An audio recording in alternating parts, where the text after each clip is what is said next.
Hey, and we're back. Right when we said it, we were going to be back. It's 9:15. How do you beat the slackers? You wake up early. That's how you beat them. And today we're considering the confirmation of Emil Bove to the Third Circuit. That's the big headline. I think it's big to me. Let me tell you what else is on the old agenda on the Senate Judiciary schedule this morning for the executive business meeting. Okay, nominees for consideration are going to be Emil Bove III to be United States Circuit Court Judge for the Third Circuit, Edward Artau to be United States District Judge for the Southern District of Florida, Kyle Dudek for the Middle District of Florida, Anne-Leigh Gaylord Mo, Middle District of Florida, Jordan Emery Pratt, Middle District of Florida, Kurt Alme, District of Montana, Nicholas Chase for the District of North Dakota, Lesley Murphy for the District of Nebraska, Jeanine Pirro, we know her, District of Columbia, Daniel Rosen for the District of Minnesota, Eric Seibert for the District of Virginia, that's the Eastern District of Virginia, Kurt Wall for the Middle District of Louisiana. Legislation is going to be discussed: the TRACE Act, the Opioid Overdose Data Collection Enhancement Act, and the Child Act. TRACE is sponsored by Tillis Padilla Blumenthal, Opioid Overdose, Cantwell, Grassley, and Klobuchar Cornyn, and the Child Act, Durbin and Grassley. All right, it is 9:17. The committee is now a little bit late. You know, it's okay. We like when they start on the 15th. I think this is a Grassley thing. I'm not sure if they did this when Durbin was chairs. I don't know. 9s, 10s. I'm probably might be misremembering. Good morning, David. Sounds relevant. I think so. But what I find relevant, not everybody else finds relevant. Good morning, by the way. And ahoy hoy. And Fight Brain Ross, subscribe.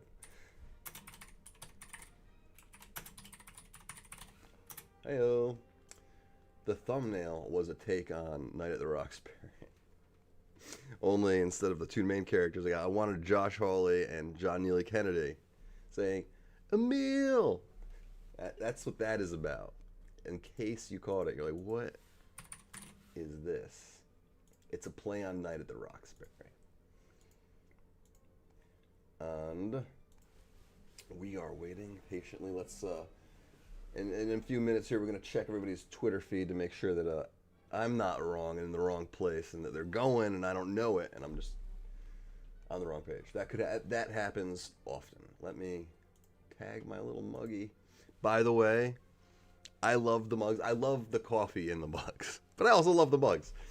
So if you would like to drink out of a mug like I'm drinking out of, I sell them. I design them. My family, my little kids help me.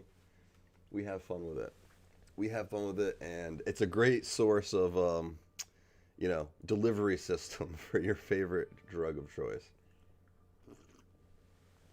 Caffeine. Okay. Let's see. Make sure C-SPAN doesn't have the jump on us. Those sneaky C-SPANers have their own cameras. Yeah, I mean, they're in there, but it doesn't like anything happening right now. Up. You don't want any advertisement playing. So they're just gaggling here. I'll let you see. You see what I see. This is the current situation. We're monitoring the situation here. So not much going on right now. We are waiting. They will gavel in shortly. It looks like they're getting ready. Chumming it up. We got Cornyn, Grassley, Graham, Moody, present. No Democrats that I'm seeing. What's that about? I don't know. Is there even going to be debate? So sometimes I get really excited about these things, like, oh, they're going to have a great discussion about this nomination, and they don't even show up. So I think we might Let's see if we got some audio here. Very little audio.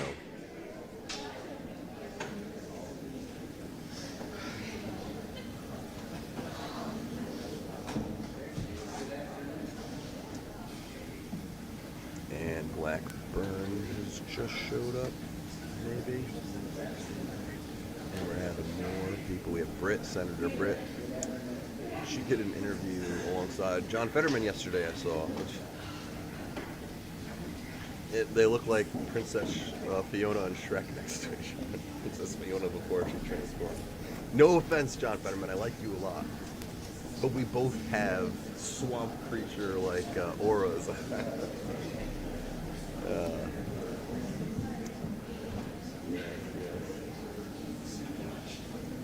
Cut my pullover today in the truth. Bring all the Davids. Yes. Davids unite. We'll find out who's the most powerful.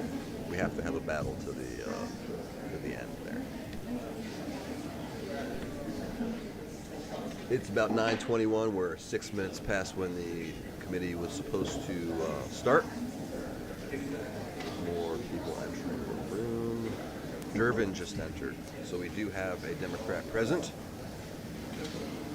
Well, I'd assume the people sitting behind the Democrats with their staffers. That counts for something. Not much. Good morning. Good morning. Today's agenda, 12 nominations.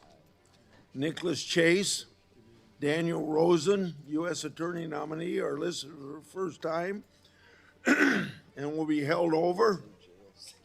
We'll vote today on Emil, Bove, nominee, 3rd Circuit, and district nominees Anne-Leigh, Gaylord, Kyle Dudek, Jordan Pratt, Edward Artau. We will also vote for Kurt Alme, Lesley Murphy, Jeanine Pirro, and Eric Cyber to be U.S. attorneys. We also have the following 3 bills listed on the agenda for the first time: the TRACE Act, the Opioid Overdose Data Collection Enhancement Act, and the Child Act. These bills will be held over as well. Before we begin, I'll announce that if we haven't voted before 10:30, I'll plan to call the vote on all nominations at that time. If people wish to speak after that time, I will stay as long as needed to hear everybody out. Now, I want to address the unfair rhetoric and treatment directed at Mr. Bove by some of this committee, frankly, across the line. I've served on this committee for longer than anyone else in this room. I've seen a lot of confirmation fights. What we're witnessing has all the hallmarks of a political hit job, time for maximum media splash with minimum substance. Let's get one thing straight. I take whistleblower complaints very seriously. During both Republican and Democrat administrations, I have spent over 4 decades defending patriotic whistleblowers. I defended the Ukraine whistleblower's use of the whistleblower process despite serious concerns about the substance of his complaint, concerns that have been proven right over time. Yet, my Democratic colleagues made no effort to support whistleblowers who raised alarms about the Biden family. During the first Trump administration, I interviewed Donald Trump Jr. and other Republicans as part of our bipartisan investigation into alleged Russian collusion conducted through this Judiciary committee. But when it came to the Biden family and his administration, even despite serious allegations and overwhelming evidence of misconduct, Democrats made no effort to investigate or conduct similar interviews. These were fringe claims. They involved potential crimes squarely within this committee's jurisdiction, and much of it based upon government records. Now, with respect to the current whistleblower, some have said that Mr. Ruvini is not a whistleblower. On that point, I disagree. My doors are always open to whistleblowers. However, the manner and timing of this disclosure isn't how the process should have played out. I want to give you an example. I received the whistleblower's complaint the morning before Mr. Bove's nomination hearing at the same time as the New York Times broke the story. The minority apparently received additional records from whistleblower on July 1 and July 7th, but kept them from us. I didn't receive them until July 10th, the same day, would you believe it, as the New York Times dropped an exclusive interview with whistleblowers about these same files. This timeline raises very serious concerns. I appreciate that my staff has been able to engage respectfully with the whistleblower lawyers, and others who have come forward to discuss these allegations throughout the process. I've treated the complaint in good faith, as I always do. But that doesn't mean that I'm always going to agree with the allegations raised. Earlier this week, I led an effort to review the disclosure document by document and analyze the facts.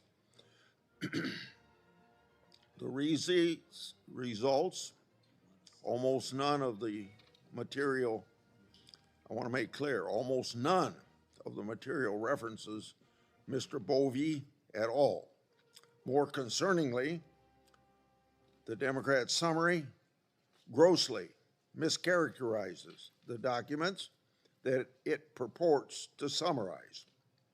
In short, the documents don't say what my Democratic colleagues say they do.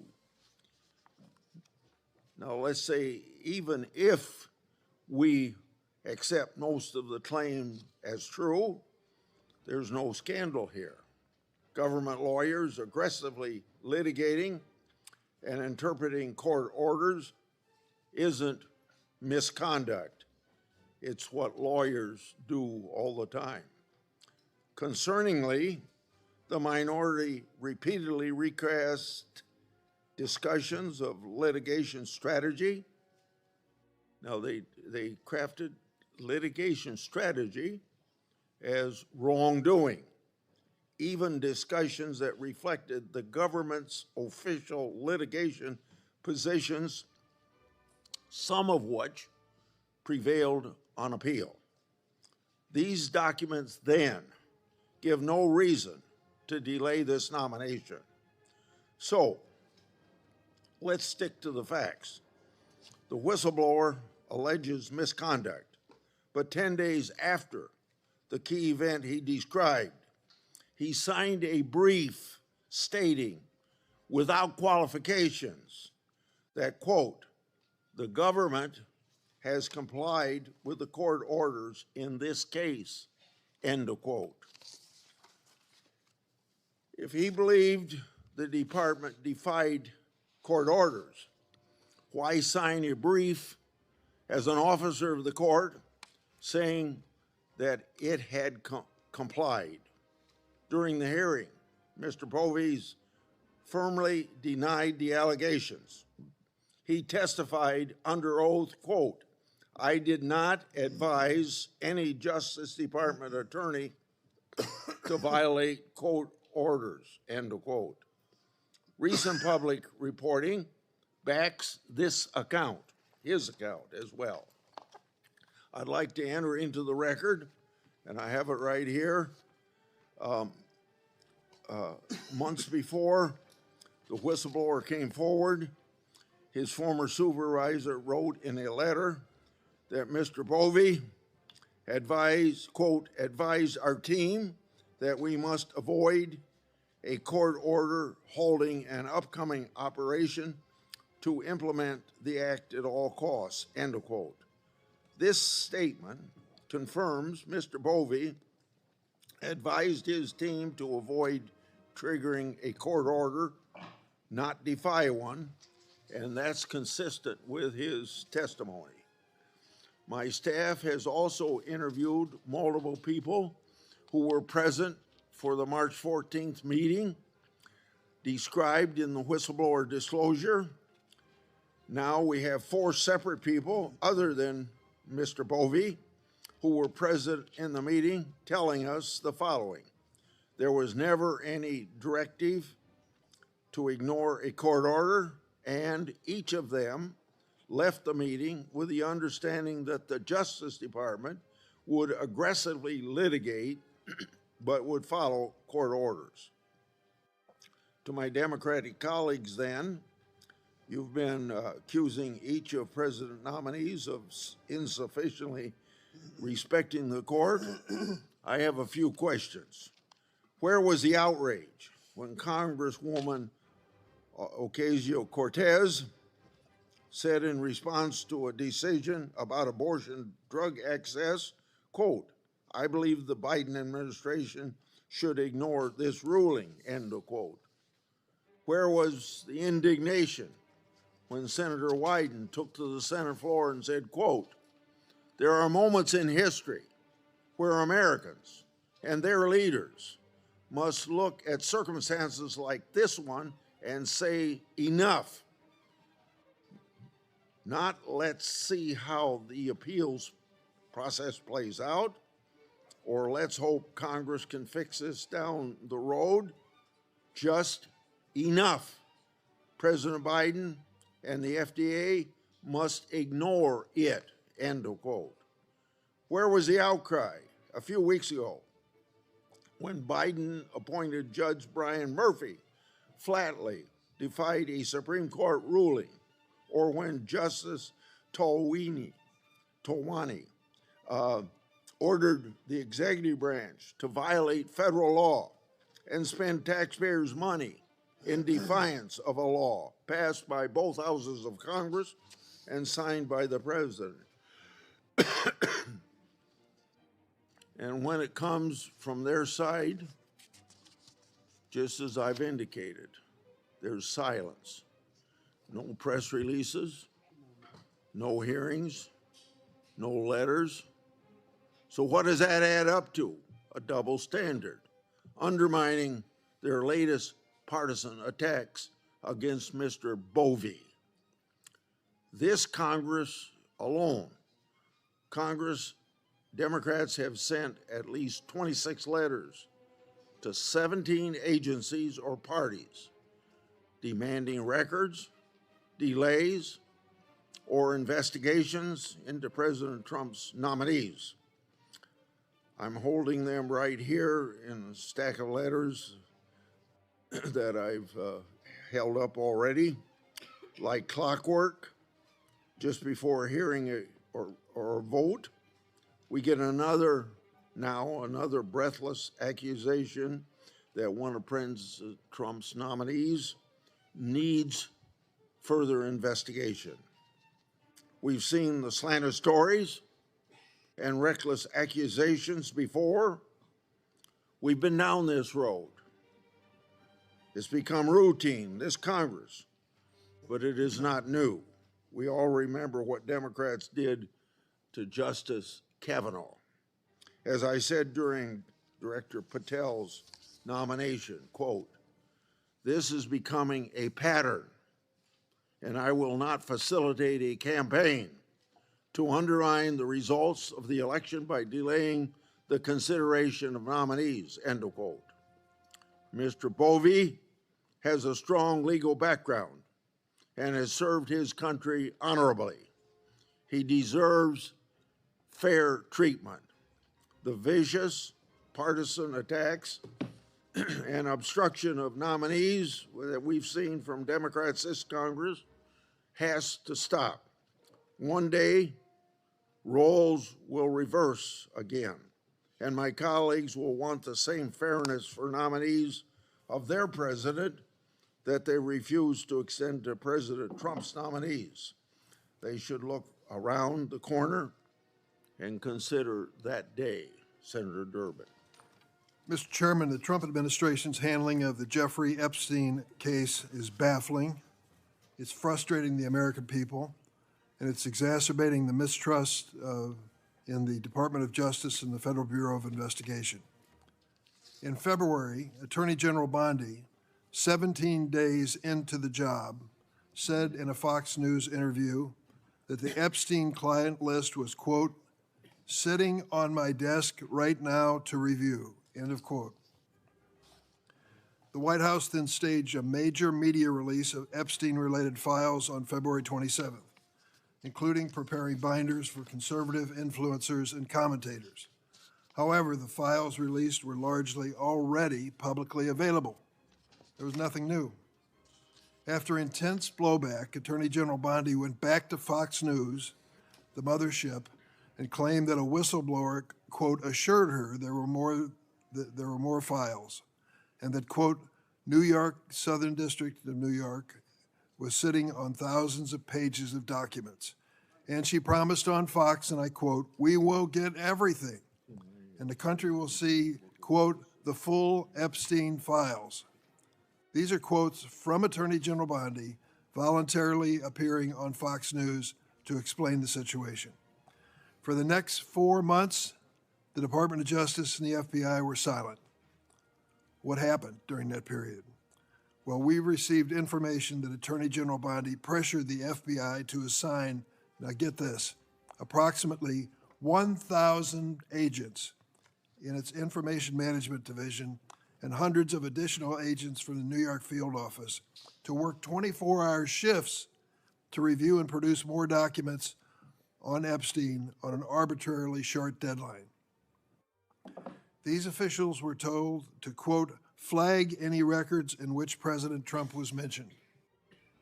But after this flurry of activity using tens of thousands of personnel hours in March, it took DOJ and FBI 3 additional months to produce no new documents, but rather an unsigned memorandum on July 7th finding that, quote, this systemic review revealed no incriminating client list. Naturally, after all of the public promises Attorney General Bondi has made, the public is really suspicious of her finding. This suspicion has been exacerbated by public reporting that FBI Director Patel and FBI Deputy Director Bongino disagree with Attorney General Bondi's handling of this matter. Public mistrust has been fed by other claims in the July 7th memorandum. This memorandum included links to surveillance video footage from outside Epstein's cell in the hours leading up to his death. The July 7th memorandum describes one of the videos released as full, raw footage, yet experts who've analyzed it concluded the video was likely modified. The Trump administration has essentially created a new controversy rather than solving one. President Trump is not helping matters at all. Despite his administration continuing making promises about the transparency on Jeffrey Epstein and claims about the existence of records that have not been produced, he is currently telling the country the president is saying this is all, quote, a scam, close quote. Yesterday, President Trump posted on his personal social media site, and I quote, my past supporters have bought into this BS hook, line, and sinker. They haven't learned their lesson, and they probably never will. That's from the president's personal social media. This is the president talking about his own constituents who are concerned about claims his own campaign surrogates and administration have continually raised. President Trump and Attorney General Bondi are directly responsible for all this confusion and mistrust, and they need to be fully transparent, and they should release all of the documents for the public to review as quickly as possible. On another subject, I want to speak on the nomination of Emil Bove, who should not be seriously considered by the Senate for a lifetime appointment to the federal bench. Lifetime. He led this administration's embarrassing efforts to strike a corrupt bargain with New York City Mayor Eric Adams, and he has been trailed by a history of complaints, long predating his affiliation with President Trump, about his temperament, his poor judgment, and lack of candor before the court. Think of it. We're talking about a judge for life. Attorney General Bondi conveniently did not announce her plan to keep the Epstein files hidden until shortly after our opportunity to question Mr. Bove under oath about his involvement in this issue had passed. Given his role as Principal Deputy Associate Attorney General, it's hard to believe he wasn't involved in the Epstein cover-up. Senator Booker and I sent him follow-up questions to give him a chance to clear this up. Mr. Bove refused to respond, but that's not the only issue that's grown more pressing in recent days. Erez Ravini, a career Justice Department attorney who defended the first administration's immigration policies, filed a whistleblower complaint with my office ahead of Mr. Bove's hearing. The complaint recounted that Mr. Bove suggested Department of Justice might need to say, quote, F you to federal courts that issued orders that the administration opposed. Remarkably, Mr. Bove couldn't deny delivering this message. He simply said in questions that Senator Schiff and I propounded to him that he did not recall whether he had used that kind of explicit language. So I asked Mr. Ravini whether he could substantiate his claims. In response, Ravini provided text messages, email exchanges, and other documents corroborating his allegations that Mr. Bove had waxed poetic about violating court orders and spearheaded efforts to defy court orders and mislead federal courts. Mr. Chairman, despite your opening statement, this gentleman, this whistleblower, Mr. Ravini, has volunteered to appear under oath before this committee. We asked you to hold his hearing on this Mr. Bove until that opportunity was taken, and you decided not to. I think that's a mistake. If you question the veracity of Mr. Ravini, he's ready to stand before you, raise his right hand, take an oath, and testify under oath. What more can you ask about credibility than that? And the Republicans refuse to even consider him. His attempts to account for actions have ranged from absurd to nonsensical. This is Mr. Bove. But one thing is clear. He has repeatedly excused the conduct of those violent January 6 criminals. Mr. Bove was the ringleader in an effort to punish federal prosecutors for putting January 6 offenders behind bars. I have this memo ordering their termination right here. Understand what we're talking about. You're a member of the Department of Justice staff. You're a prosecuting attorney. You're given an order to proceed with the prosecution of an individual. You do so. You execute it in a professional and legal way. What happened in this case is if it happened to be a January 6th insurrection mobster, you can be dismissed from the Department of Justice under President Trump. Think about what that says about our Department of Justice. Mr. Bove was the ringleader in an effort to punish these prosecutors. And in his memo, he wrote that the prosecutions of January 6 offenders were, quote, a grave national injustice that's been perpetrated upon the American people.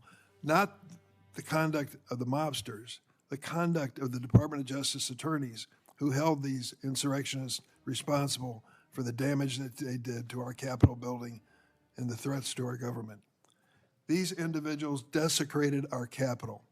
Every member of this panel, virtually every member, some are new, every member of this panel who's been here for any period of time will never forget that day as long as they live.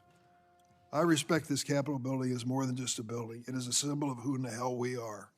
And when these mobsters ran through it, rifled through our desk, posed for pictures, brought in Confederate flags, that was a sad moment in the history of the United States. You would never know it if you listen to Mr. Bove's recounting of what he believes happened. He has called this a grave national injustice that they would be held accountable for attacking police. Each of you walked into this hearing room today confident that you were safe and secure. And you know why? Because that gentleman sitting in the back of the room is risking his life to make sure that happens. And 100 plus did so on January 6th. Are we to take these policemen for granted? I think that's awful. These individuals, these mobsters, desecrated our Capitol and attacked law enforcement officers who keep us safe to this very moment. To excuse their behavior by claiming that punishing them is a quote, grave injustice is a disgusting insult to law enforcement officials who literally risk their lives to protect members of Congress, staff, and legitimate visitors to this hallowed building. Mr. Bove further insulted law enforcement by falsely claiming that, quote, heavy-handed tactics by prosecutors are, quote, equally unacceptable as physical violence against police. Think about that. He tried to equalize the prosecution of these individuals for crimes with the commission of these terrible acts on January 6th. I want to emphasize that point. This man believes that those who aggressively punish cop beaters are as bad as the cop beaters themselves. This false equivalence is deeply offensive by a man who wants a lifetime appointment to the second highest court in the land. It shows a ditch-deep flaw in the character and judgment of this nominee. Mr. Bove also has acknowledged that he provided legal advice on President Trump's disgraceful decision to pardon violent January 6 offenders. His conveniently faulty memory came into play once again when he said he couldn't recall. He couldn't recall whether he assisted President Trump on this issue. Oh, pardons of 1,600 people who've been prosecuted? Full unconditional pardons? Can't remember. Was I part of that? Mr. Bove lacks the judgment and temperament to sit on the bench. In the words of President Trump, the real reason he's been nominated is because President Trump believes he will, quote, do anything that is necessary to make America great again. Mr. Chairman, I yield.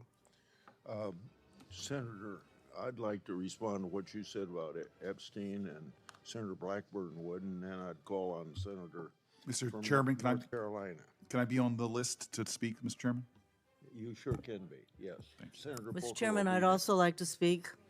To be clear, I've been interested in this Epstein thing as chairman of this committee or as a member of this committee since 2019. I wanted the same information that I started to try to get in 2019 from the Biden or Trump administration. I tried to get it from the Biden administration, and yet my Democratic colleagues didn't seem to care about it back then. As a matter of fact, Democrats blocked our efforts to get information. Indeed, I wrote a letter, again referring to August 2019, during the first Trump administration about the Epstein criminal case. Since then, I've followed up with the new Trump administration seeking records and more information. I'm also an extensive review of that public information and court records. What Epstein did was pure evil, and I don't believe everyone has been held accountable that should have been. The Department memo states that Epstein harmed over 1,000 victims. Those victims deserve closure, and I'm more than willing to work with the department to protect their privacy and safety. Now my Democrat colleagues can't have it both ways. They've had 4 years with the gavel to obtain records in the Biden administration, and I think it's legitimate to ask why they didn't. Moreover, in 2020, Senator Johnson and I released a report on the Biden family criminal conduct. We obtained Treasury records that captured conduct that occurred during Obama-Biden administration. Those Treasury records confirmed that Hunter Biden was involved in transactions consistent with human trafficking. The records show that Hunter Biden would send funds to non-resident women in the United States who were citizens of Russia and Ukraine. The women would then wire funds to individuals located in Russia and Ukraine. The Treasury records specifically noted that some transactions are linked to what, quote, appears to be an Eastern European prostitution and human trafficking ring, end of quote. On July the 7th, 2022, I sent a letter calling on then Attorney General Garland and Director Wray to investigate these allegations.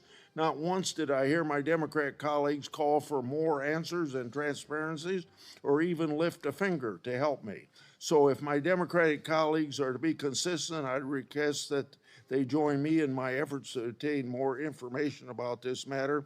We know that the FBI has within its holdings information relating to Hunter Biden's potential trafficking crimes. Therefore, I invite my Democratic colleagues to work with me. Senator Blackburn. Thank you, Mr. Chairman. And as you have said, this issue dealing with Jeffrey Epstein is something that we have worked on for years. And the way we have approached this is to find out who was bankrolling this business. And I know, Senator Durbin, you're trying to reframe that at this point, but I think it's important to stay focused on a goal. And that is to get the information to find out who is benefiting and who is bankrolling this $150 billion a year human trafficking industry. And we know that there are, in these trafficking rings, thousands of innocent victims, and this is indeed modern day slavery. And I will say again, it is important, and I am hopeful that we can uncover the information through his financial records and find out who is involved. Now, I think it is fair to say that most of us care deeply about protecting children, and I hope that we will work together to get justice for young women and girls who are being trafficked and who are sexually abused. And in that same vein, I hope that everyone will work with Chairman Grassley and with me to get justice for what we now know is hundreds of thousands of migrant children who went missing under President Biden's watch. We now know that 10,000 of those children have been recovered. But, you know, Senator Durbin, under your leadership, the committee really failed to act on what is a humanitarian crisis. And this unfolded for the 4 years of the Biden presidency with that open southern border. And we do have a law and order president, President Trump, back in the White House. We have a DOJ and an FBI that is focused on law and order. And I hope we can decide to work together to get justice for these women and children. Thank you, Mr. Chairman. Senator Tillis. Thank you, Mr. Chair. You look remarkably good for somebody I was having a conversation with just 6 hours ago on the floor. And thank you for holding this markup. Folks, I just want to talk about some assertions that were made in Senator Durbin's comments. Does anybody really believe that if I was convinced that Bove had made any statements condoning the violent acts against Capitol Police officers, that I'd be voting for him? Just ask Ed Martin whether or not that's a red line. The fact of the matter is, I can't find one piece of evidence where he said that the violent act against police officers were okay or condoned. If you find it, let me know. And anyone else that comes before this committee who condone violence on police officers. What we have here is we have to distinguish between those 200 or 300 thugs that I believe should still be in prison and disagreed on the Senate floor with the president pardoning them, from the boneheads that for some reason thought they should enter the Capitol through broken windows and doors that I think Tucker Carlson or some talking head called mostly peaceful tourists. That's a lot like my Democrat friends saying that Kenosha was mostly peaceful protesters with the backdrop of a burning building. Folks, let's just get real here, okay? The fact of the matter is, anybody who comes before this committee where I have hard evidence that they have made a statement supporting violence against Capitol Police officers, they needn't even have a hearing because I'm not going to vote for them. I feel very strongly about that.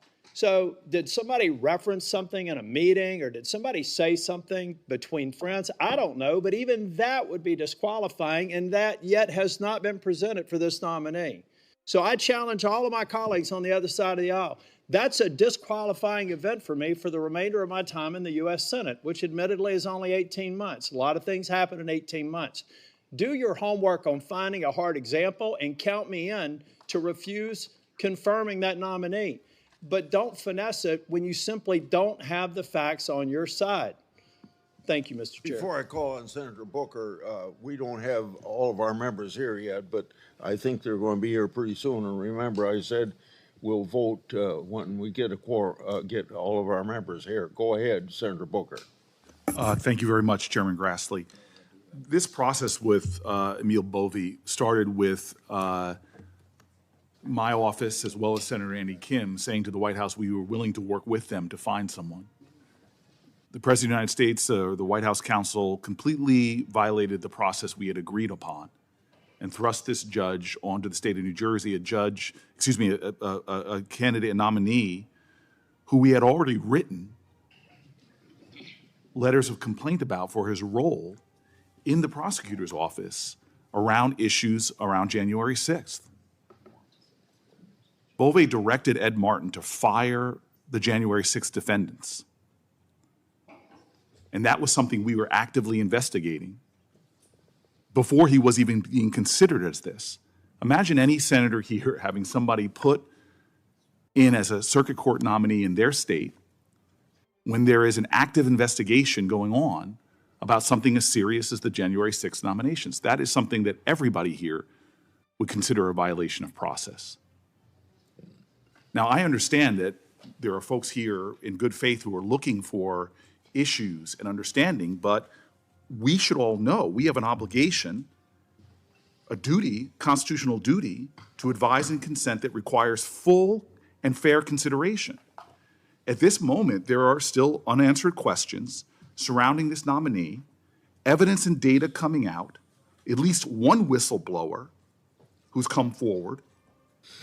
Moving forward with this vote before this committee has addressed these issues and concerns would undermine the integrity of this process. Mr. Bove's answers at his hearing and questions for the record raise serious questions as to whether he actually misled this committee, even lied to this committee.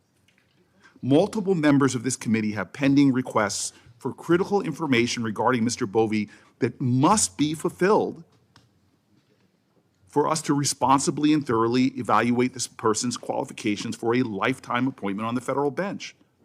Let's start with a credible whistleblower who came forward with texts and emails that show that Mr. Bove said F you to the courts and instructed federal officials to ignore a court order. The whistleblower is a 15-year career lawyer at the DOJ who served in Republican and Democratic administrations and defended the Trump administration's immigration policies during the first term. This is hardly someone that lacks credibility and legitimacy. And he came forward in a climate that we all know. When folks like this come forward, they are targeted with hate, with threats. Yet this person who has such integrity and such experience daringly, courageously stepped forward. And this committee won't even hear from him? I'm hard-pressed to believe that someone who dedicated 15 years to public service would jeopardize their career, the safety of themselves and their families for no reason. After learning that in 2018, members of the Federal Defense Bar in SDNY, many of whom were former prosecutors, took the unprecedented step in 2018 of alerting Mr. Bove's supervisors of his unethical conduct. These are Democrats and Republicans, former federal prosecutors. Many of my colleagues and I on this committee requested information from the SDNY about any internal or external complaints against him during this tenure. And after weeks of outreach, we haven't gotten any response. Just yesterday did the DOJ respond only to refuse to honor the request, and yet we're moving forward. This committee is moving forward without all of these former prosecutors, federal defenders, their legitimate claims being heard. Finally, after receiving credible information, I sent a letter to Mr. Bove requesting that he explain his role in reviewing and withholding information about the Epstein files. That's something that should be basic for this committee. Just give us the information. He held a leadership role at the Department of Justice since the beginning of the Trump administration after months of public statements about, quote unquote, truckloads of documents in the Epstein files. the DOJ and the FBI suddenly decided that there's no need to do any kind of disclosures. There's nothing to see here. Look away. Which one is it? The public has a right to know, and a person being nominated for one of the highest courts in our land, who clearly played a role in this matter of grave national concern, including child sex trafficking, we should know what he knew and what he did in this matter. I've requested responses to these questions by 9 a.m. this morning, and we have heard nothing as a committee. And yet we're moving forward. Time and time again, there are relevant allegations made against this nominee by independent people, by Republicans, by career professionals, and we are not listening to them or demanding answers. These unanswered questions strike at the very core of whether Bove is fit for a lifetime appointment on the federal bench. Does he respect the rule of law? They raise the alarming possibility that he deliberately lied and concealed critical information to this committee. Mr. Chairman, there are federal prosecutors who held accountable those who attacked the U.S. Capitol and assaulted law enforcement on January 6th. I'm grateful for my colleagues on both sides of the aisle talking about the severity of this issue. Federal prosecutors, career professionals, have raised strong reservations about Mr. Bove, who had undermined their legitimate work to hold accountable people who did the most horrific acts of violence. Listen to these folks who are law enforcement professionals and what they're saying about Mr. Bove. Several of these prosecutors reached out to my Republican colleagues on this committee to share their grave concerns, but not one of them were met with by anyone on the other side of the aisle, not even to listen to these prosecutors who did their job, who faithfully served the rule of law, who were instruments and agents of justice. One would expect that their concerns should be heard, but unfortunately not one meeting, almost as if they don't want to hear the truth or the facts or the details. How can you say you were concerned about what happened on January 6th and you won't listen to the people who spent months and months and months prosecuting those cases? How does that make sense? To not even want to hear from these folks who have legitimate concerns, who've expressed grave concerns. I don't understand why we are willfully refusing to hear the legitimate concerns, not of politicians, not of elected officials, but of career folks, many of them Republicans, who've expressed grave concerns. One group literally said, and this isn't from the time that Trump nominated him, this is before he even served in the Department of Justice. A group of lawyers, federal prosecutors and defendants, said that he is the prosecutorial version of a drunk driver. He is reckless and dangerous. And have we asked to hear from those folks?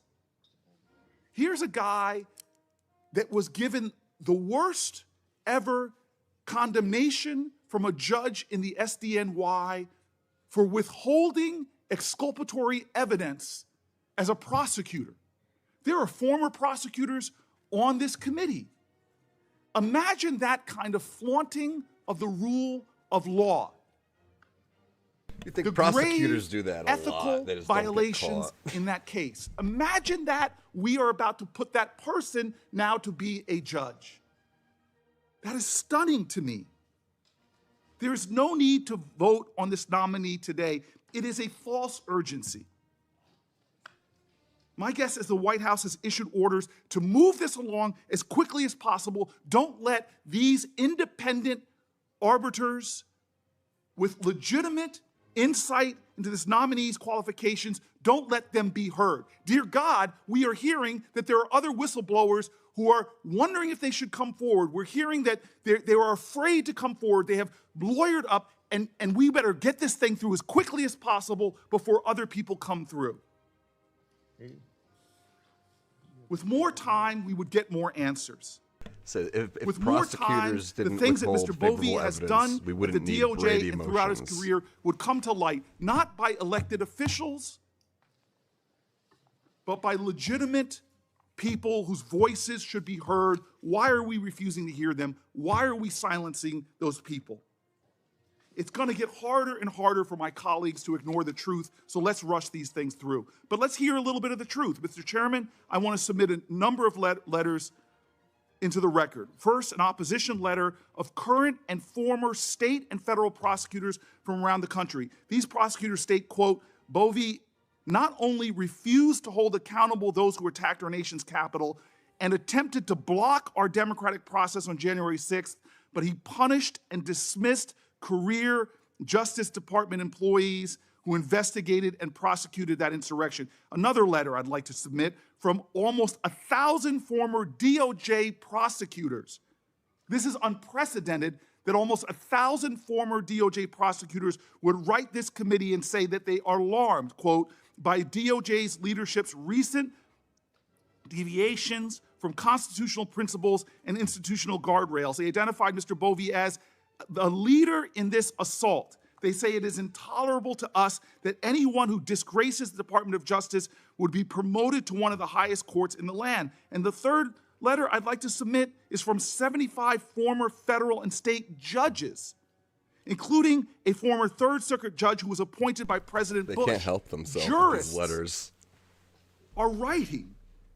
This is what they say. Elevating a nominee whose 75 is record the new reflects 51, a if you know, pattern you of know. misconduct, disregard for lawful authority, and political entanglement would not only compromise the integrity of the courts, it would set a dangerous precedent that judicial power may be wielded in the service of personal fealty rather than constitutional duty. And lastly, Mr. Chairman, I'd like to submit a letter from former federal prosecutors who have collectively more than 450 years of experience trying cases.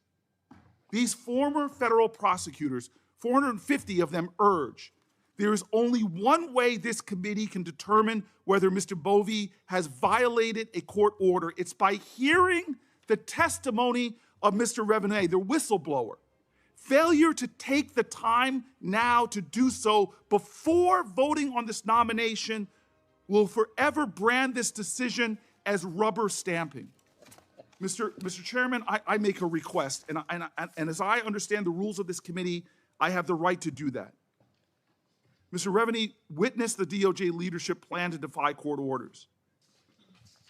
I would like to say, ask under Rule 4 of this rules of the committee that the chairman is required to entertain a non-debatable motion to bring a matter before the committee for a vote. I'm making a motion to bring this matter to a vote. I request a roll call of this committee so that the record may show that where each member stands on allowing a whistleblower, an independent prosecutor who worked in Democrat and Republican administrations for 15 years, who courageously stepped forward, who put his life at risk, who is being threatened right now, who felt like it was worth to come forward to speak to this committee. I'd like to request that before voting on this nominee, we would hear from this nominee. I'd like a roll call vote on that according to Rule 4 of this committee. The clerk will call the roll. Well, before you call the roll, first of all, I do believe that it's not on the agenda what you've requested, and we won't, things that I haven't previewed ahead of time or on the agenda, so I'm going to rule you out of order. But sir, we can, in all sincerity, we could take the time. We could set the whistleblower coming next week. It would give us more time and then enough time to review all of the things that you're concerned about. The level of gravity of the charges of an independent prosecutor for 15 years who literally has put his life on the line by coming forward. We could do the necessary work to prepare for such a hearing, to hear from this prosecutor. Before I call on Senator Whitehouse, let me He literally say that you put his have life on the requested line by things in the coming record. forward. I We will grant the that request. Senator grandiose Whitehouse. terms that they use. Thanks, Chairman. Let me, as to Emil Bove, let me start with this nominee. Having told a room full of Department of Justice lawyers that if the federal courts didn't back off on restricting unlawful deportations, they would have to tell courts, F you. I hope we can agree that telling courts F you is not an attribute we want in someone seeking to be a judge. We know that he said it because it is so abundantly corroborated in real-time communications among the lawyers present. They talk in texts about the FU comment contemporaneously in that very matter.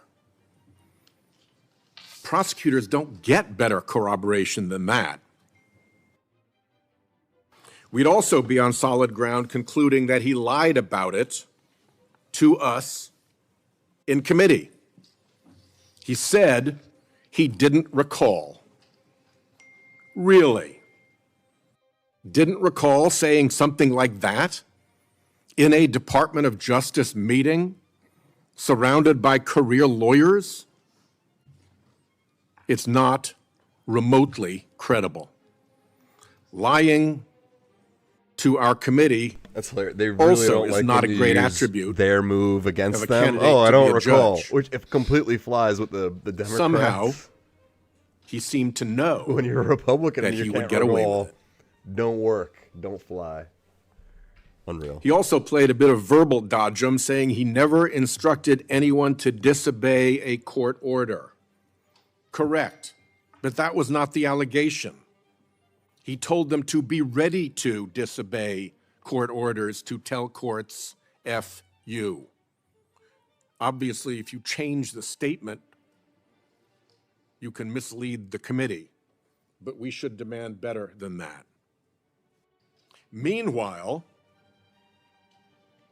over in the United States District Court of Appeals, there is an order suspending Judge Boasberg's investigation into this matter. He announced a contempt investigation to look into what the hell went on at the Department of Justice with respect to these illegal deportations. Emil Bove is in the thick of that. He absolutely will be part of that contempt investigation. And 2 Trump judges on the DC Circuit Court of Appeals suspended that investigation. There's a lot of commentary now about how on earth that temporary hours and days suspension has now lasted, what, a month? Perhaps just in time for this committee to ram through this nominee, likely to be a subject of that criminal contempt hearing, while it's delayed. Again, Dems we are know being everything played about that jamming way, a nominee through. with Trump judges delaying a contempt hearing that necessarily involves our nominee so that he can be shoved through, something is really rotten in Denmark. This whole mess around those deportations and his lying to this committee is all consistent with Bove's lawless character. He helped cook up an improper deal in a criminal case against the mayor of New York, which his own DOJ colleague called a quid pro quo, and an improper offer of immigration enforcement assistance in exchange for a dismissal of his case. That is disgraceful prosecutorial behavior. That colleague, the acting U.S. attorney for the Southern District of New York, then resigned rather than go along with that rotten scheme. And another Trump administration crony also admitted it.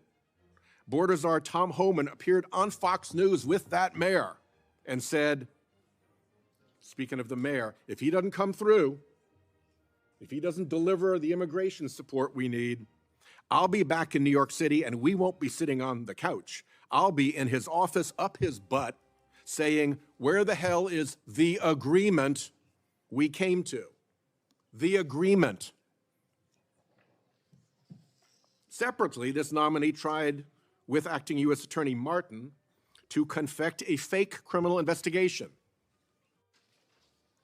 Tried to confect a fake criminal investigation. Listen to those words. To allow an improper seizure of funds Congress had appropriated and that were obligated and disbursed to the Greenhouse Gas Reduction Fund. Career prosecutors pointed out you can't have a criminal investigation with no crime, with no predication, with no basis. And the career criminal chief who'd worked through multiple administrations was forced out of her job for her pains, pointing out that this was a fake criminal investigation, and they went forward with it anyway, Bove and Martin. These are not minor prosecutorial glitches. These are true violations of the basic oath of a prosecutor. Another principle prosecutors follow is not to publicly disparage subjects of your investigation, both because it's low, it should be beneath a prosecutor, and because longstanding DOJ policy prohibits it. Bove's official client, the EPA administrator, made repeated public statements accusing the fund and its participants and its administrators. By the way, among its participants was that notorious criminal organization, Habitat for Humanity. Accused them of being corrupt, of being criminal, of engaging in kickbacks, of theft, and of graft. None of that is even remotely appropriate. All of it is in violation of DOJ policy, and we couldn't even get answers about that violation. I ask consent that my June 18, 2025 letter to the Department of Justice on these topics be entered into the record. Without objection. These are truly evil abuses of DOJ's powers that this person led.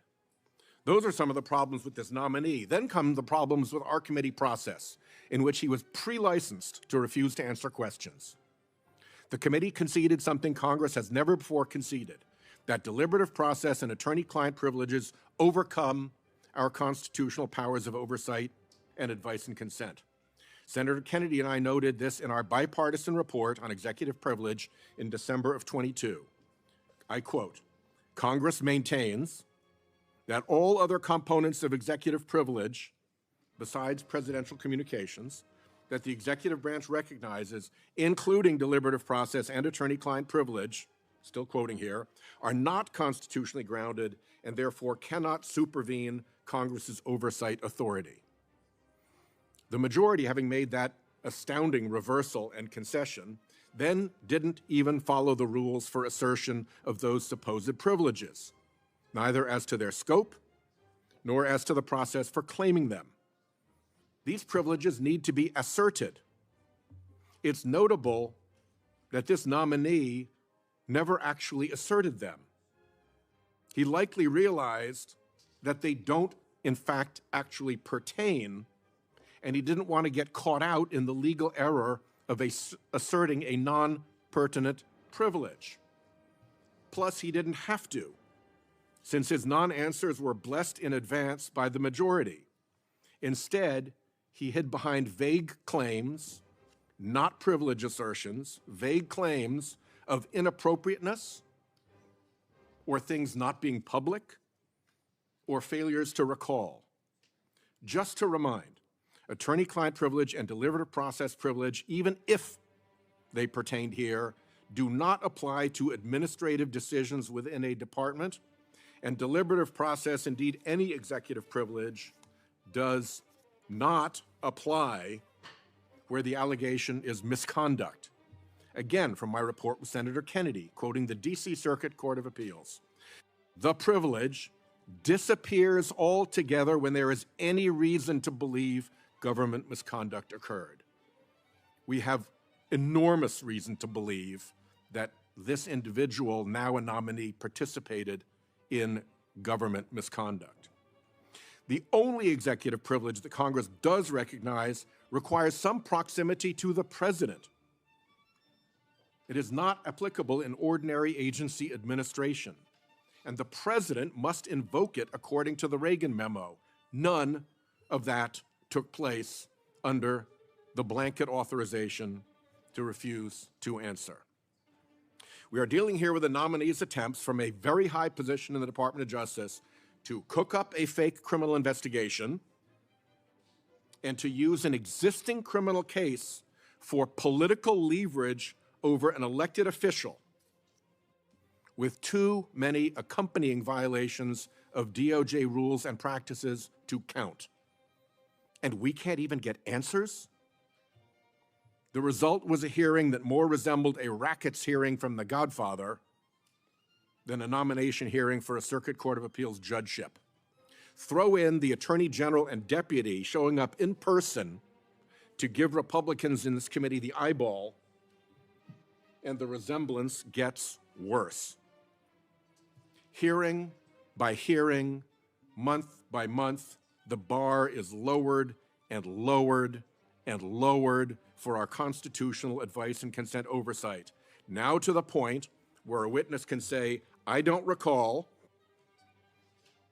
and it would be inappropriate, and that's not public to any question, no matter how bad the behavior, no matter how good the corroboration, and get away with it.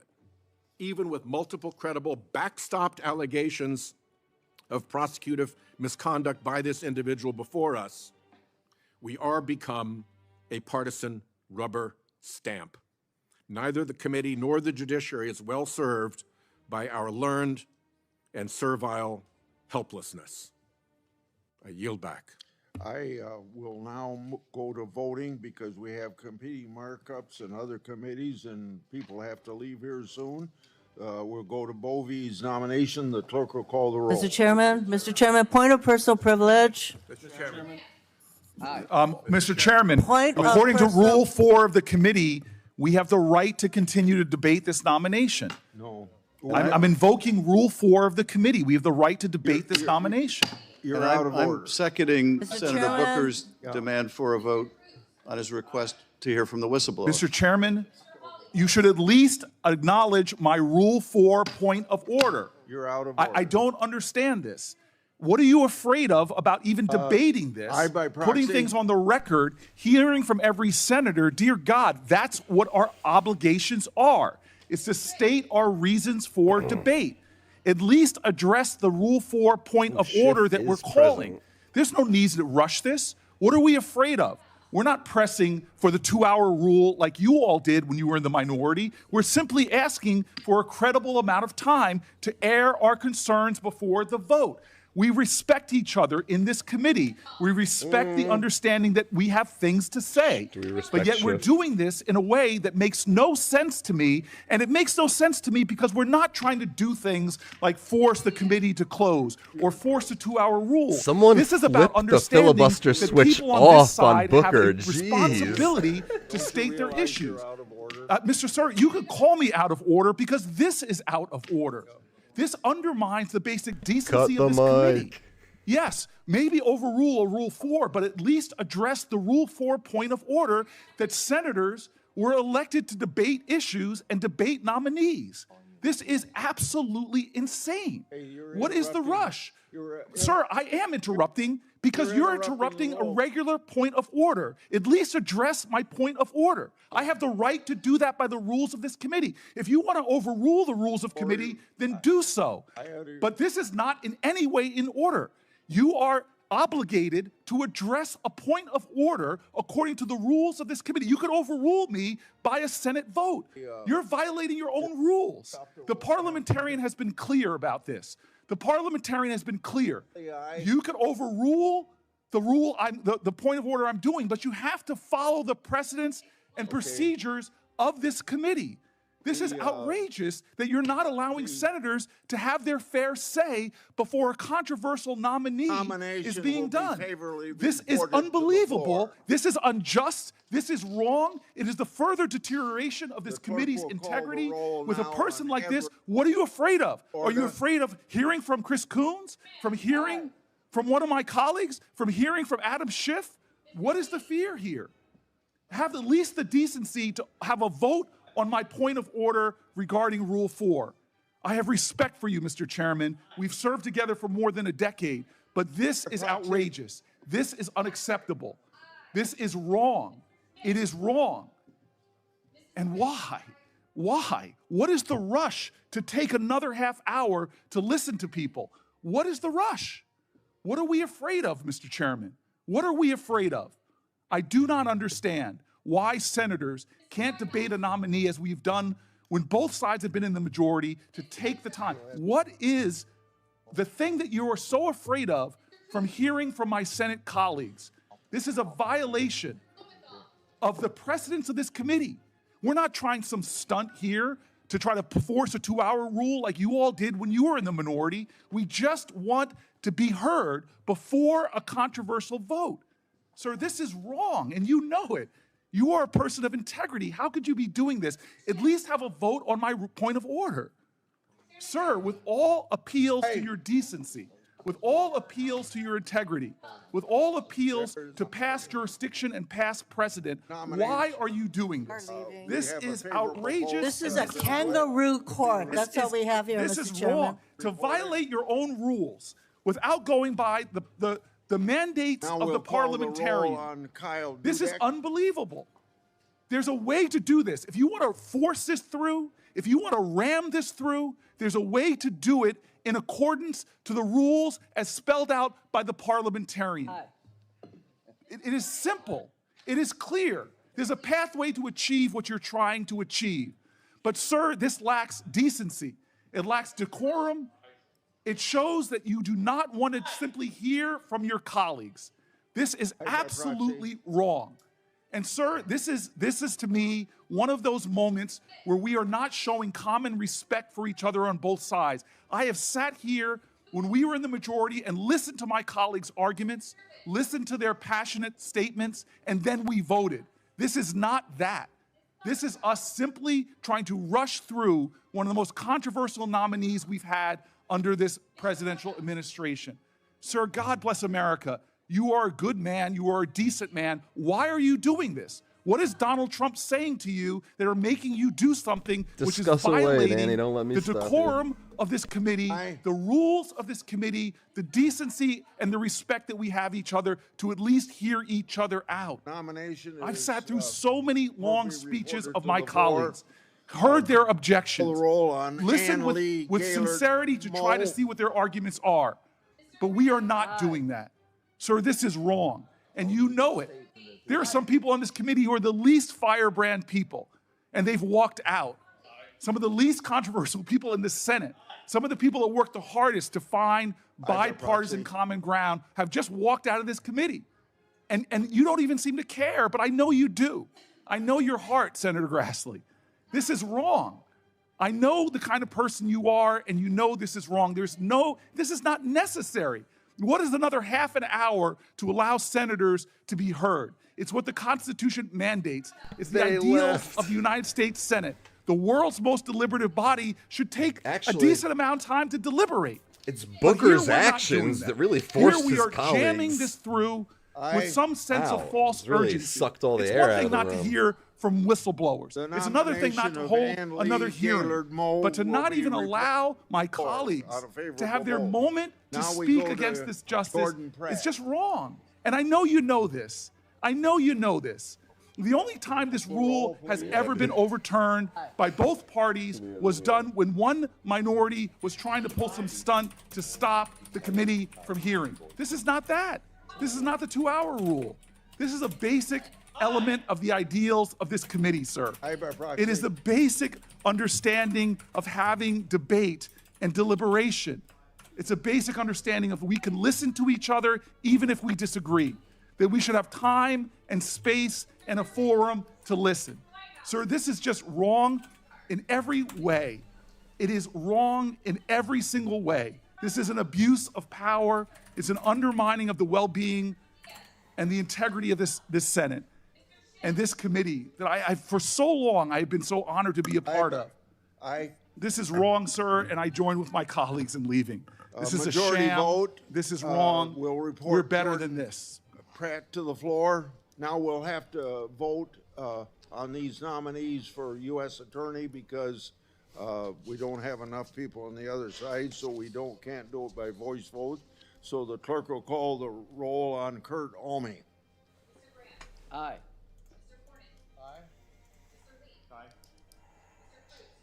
Confused by the sense of quiet.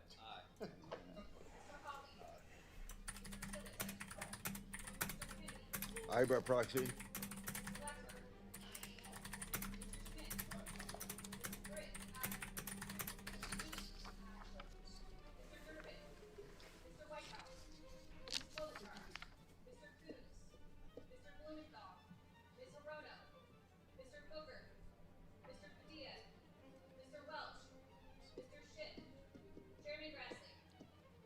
Aye.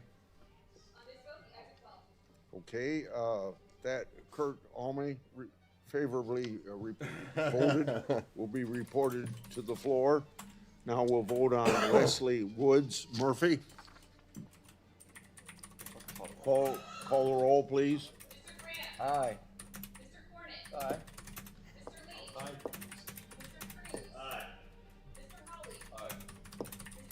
Aye.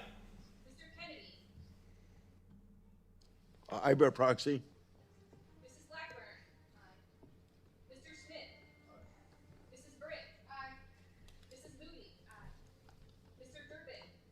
Mr. Whitehouse. Ms. Klobuchar. Mr. Coons.